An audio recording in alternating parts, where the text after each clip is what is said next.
Alors, je suis NG, enfin, on connaît sous le pseudonyme de NG.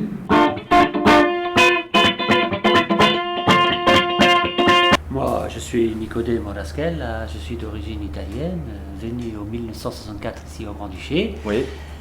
J'ai fait 5 ans de conservatoire, j'ai joué dans plusieurs groupes, j'ai fait de la country music, j'ai fait tout. J'ai fait un CD en 2002 qui s'appelait Schwarze noch Lützeboysch. Oui. C'est à l'époque, j'étais un des premiers luxembourgeois, entre guillemets, qui a défendu la langue luxembourgeoise et mon CD a tout été payé par l'État luxembourgeois.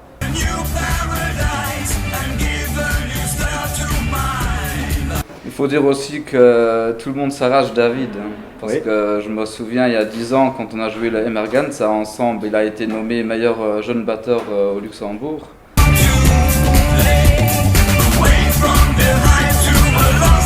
Je suis un chanteur et je participe aussi au groupe AKNGL. D'accord. Tu chantes avec eux comme lead voice, comme chorus, qu'est-ce que tu fais en fait? Un peu de tout, exactement. J'ai eu l'impression que le genre il était fixé à cause de cette synergie qui existait dans le groupe. Oui. Et ce que je voulais maintenant, c'est un projet où voilà, la chanson, elle dicte au fait le genre. Donc ça peut aller dans toutes les variations possibles, mais tant que ça reste qualitatif, pour nous c'est important de présenter un produit de haute qualité. Et donc on est un collectif ouvert, on veut vraiment avoir des influences aussi de l'extérieur pour enrichir en fait notre musique. En fait, ce que j'adore dans le projet AKNGL, c'est l'esprit de collectivité qu'on a, que j'ai jamais ressenti dans aucun autre groupe. C'est-à-dire, chacun apporte son idée, et en fait, cette idée, elle trouve une certaine vie. C'est-à-dire que la musique, elle vit vraiment de l'idée que chacun a apportée. Alors que dans d'autres groupes, c'est en général, il y a un compositeur qui impose son morceau. Voilà, mon morceau, il est comme ça, vous jouez comme ça, vous n'avez rien à dire. Donc on a des morceaux où on se dit, voilà, ça va plutôt dans le genre hip-hop, ou ça va plutôt dans le genre rock, mais peut-être que ce ne sont pas nos voix, enfin celle de Steve Bucari et celle, la mienne, qui vont apporter le morceau là où on aimerait bien l'amener. Donc on est ouvert à avoir des personnes autour de nous qui nous aident à amener cette chanson à un stade plus loin. Il y a beaucoup de gens que je ne connaissais pas du tout avant, et avec la chanson Exit qu'on a arrangée ensemble, tous les quatre là, j'ai plein de mails de personnes que je ne connaissais pas du tout. Oh Nico, tu fais ce genre de musique? J'ai dit non, je suis avec des copains, on a créé une association et chaque chanteur, chanteuse qui vient chez nous avec une chanson, nous on regarde la partition et on la travaille. David a son style, lui avec sa voix grave, Monsieur Bucari, lui avec sa voix très haute, plus haute que la mienne. J'ai trouvé quelqu'un qui chante plus haut que moi, c'est normal, c'est bien.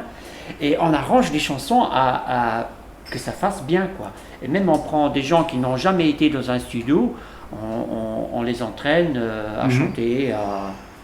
Où est-ce que votre public peut vous voir? Est-ce que vous faites des concerts? Est-ce que vous... Alors on ne fait pas de concerts, c'est bien ça ce qui distingue notre concept un peu des groupes traditionnels. Nous on produit des morceaux qui ont peut-être des genres différents et on les produit avec des clips vidéo où on les accompagne d'autres éléments comme faire de la musique pour de la publicité, pour des films. Vous comptez quand même après sortir des frontières en fait. D'ailleurs l'idée était déjà de sortir des frontières mais de faire aussi une compilation de tous ces morceaux qui vont se suivre. Et peut-être qu'un jour on se retrouvera tous sur une grande scène à présenter tous ces morceaux en live. Avec les autres musiciens. D'ailleurs, rien n'empêche que l'un ou l'autre morceau qui marche bien soit présenté une fois en live par ceux qui ont travaillé là-dessus à la télévision, ou qu'il soit présenté sur Internet. On peut même envisager un concert en live via l'Internet pour l'international. Aujourd'hui, avec la nouvelle technologie, les possibilités elles sont immenses. Donc j'ai bien compris que chacun de vous donc, a sa propre carrière et ses propres groupes annexes, si j'ai bien compris. Hein. Mais par rapport au comité AKNGL, donc vous êtes vous seuls 4 là, ou il y a encore d'autres personnes qui se rajoutent? Il y aura toujours des gens qui vont se rajouter. Comme je l'ai dit avant, c'est la chanson en soi qui est composée, que ce soit par moi, par Nico ou en collectif avec les autres, qui va dicter le genre et qui va donc permettre à des personnes de l'extérieur qui ont cette faculté de travailler avec ce genre, de s'intégrer dans ce projet. Oui, mais pour que nos spectateurs comprennent, actuellement, AKNJL se compose donc de combien de membres? Le batteur ne va jamais changer. D'accord, voilà. C'est le plus important. Le guitariste non plus. Nous, en tant qu'arrangeurs et en tant que voix qui soutenons au fait les productions, on sera toujours là. La même chose pour le bassiste Kajuka.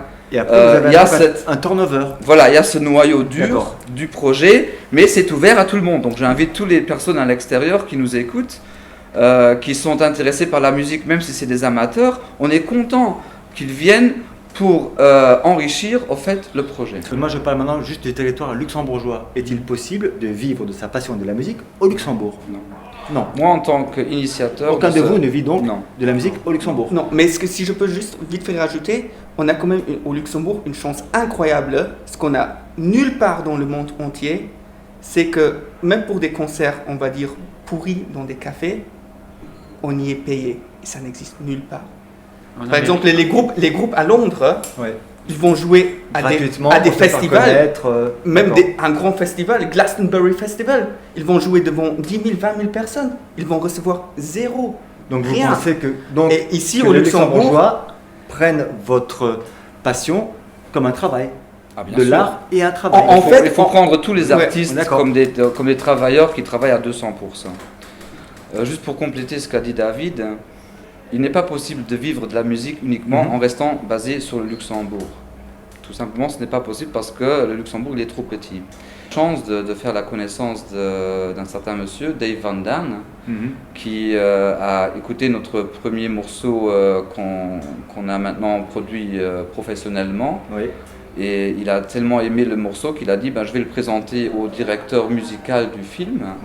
Et puis les choses se sont enchaînées. Il a dit qu'il aimerait bien l'intégrer dans le film. Bien sûr, nous maintenant, comme on a réalisé déjà un clip avec un réalisateur ici au Luxembourg qui s'appelle Félix Andrade, et on lui a présenté cette opportunité, il a dit qu'il était tout à fait d'accord aussi à ce que des scènes du film soient maintenant intégrées dans le clip qui est déjà existant. Donc il y a, encore une fois, ce n'est pas seulement la musique, ce n'est pas la chanson qui mûrit, mais c'est tout un art, c'est les projets annexes aussi qui mûrissent. Vous parlez donc de cette fameuse chanson-là, on parle bien de la chanson de Exit, featuring Steve Boukari, qui est mentionné aussi dans le titre parce que c'est quand même le chanteur qui est mis au devant. Ok. Voilà. Justement, Steve, toi qu'on n'a pas beaucoup entendu là jusqu'à maintenant dans notre émission, comment as-tu vécu cette expérience, donc peut-être nouvelle pour toi ou pas, de chanter dans une chanson qui maintenant va être peut-être le générique ou faire partie d'une bande musicale d'un film?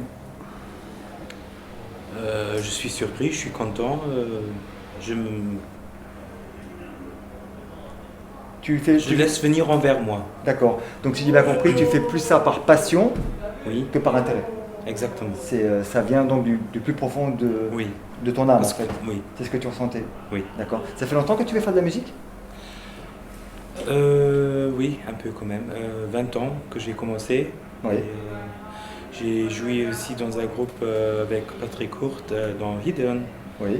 Et voilà, et j'ai arrêté après. Et maintenant, Angie m'a redemandé de essayer ce projet-là et je me suis intéressé. Et... Je me souviens d'un concert qu'on a eu ensemble.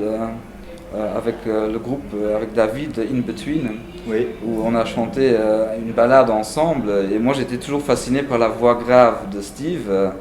Et j'ai toujours voulu composer un air ou une chanson où il pourrait faire partie. Et là, je suis très content qu'on a ce contact ensemble et qu'on a pu mettre cette chanson vraiment, l'amener là vraiment où on voulait l'amener.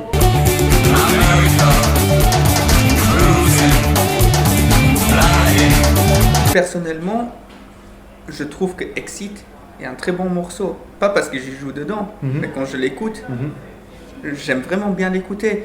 Et en fait, ce qui est intéressant quand on a fait ce morceau-là, c'est qu'on avait une première version. On était convaincus qu'elle était bonne.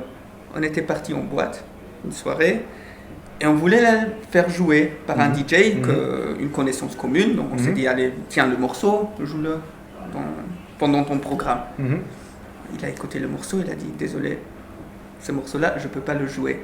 Donc on est retourné chez Nico au studio. Pourquoi il ne pouvait pas? Il ne correspondait pas au marché? C'est très simple parce que les DJ, en fait, ils ont des contraintes par rapport à la rythmique. Et ça nous a donné aussi un enrichissement par le fait que maintenant on ne se retrouve pas avec une seule version de Exit, mais on a carrément 3 versions de Exit. Donc c'est un plus qu'on va, bien sûr, on va utiliser ces 3 versions pour différentes raisons. Vous parlez là de différentes versions, mais concrètement là, par rapport à nos téléspectateurs qui nous regardent, je voulais savoir quand est-ce que ce morceau va être sur le marché ou alors en tout cas audible par rapport au public? Alors je peux dire pour cela qu'on est un collectif indépendant, donc c'est à nous de décider quand le morceau il va sortir. Oui.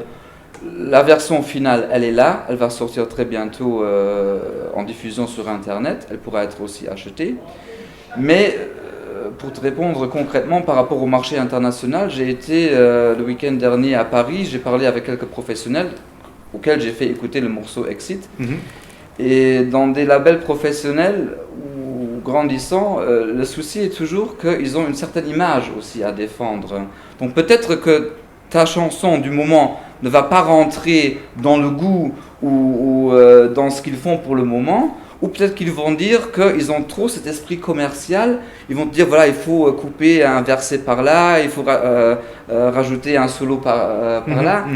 Voilà, donc on a ces contraintes-là avec lesquelles on va bien sûr continuer dans le futur, mais rien n'empêche que déjà un morceau avec lequel nous on est content en tant que collectif ne sorte. Mais comme je le dis toujours, une chanson qui sort au Luxembourg n'est pas une chanson qui sort à l'international.